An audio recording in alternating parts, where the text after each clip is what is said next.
ये देखो सब आपका माल तैयार हो गया है। और ये आपका जो 9 एम्पियर वाला कॉन्टेक्टर, ठीक है, बढ़िया माल आएगा, कोई दिक्कत नहीं है। देख लो,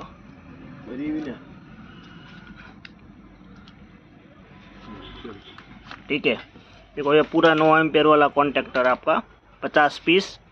ये आपकी सब एमसीबी, ठीक है। देखो ये हैगर की एमसीबी आपकी सब, ठीक है। ये आपकी स्नाइडर की एमसीबी सब,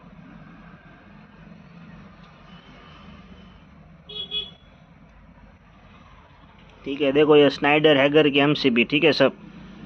और ये आपका ये सीमेंस का कॉन्टेक्टर 3TF30 वाला, बढ़िया पीस, कोई दिक्कत नहीं आएंगी सर। देखो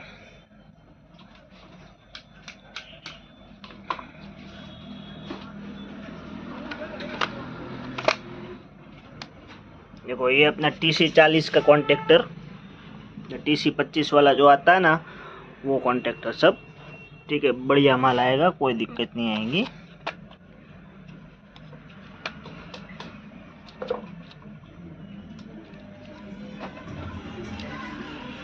बढ़िया है माल, कोई दिक्कत नहीं।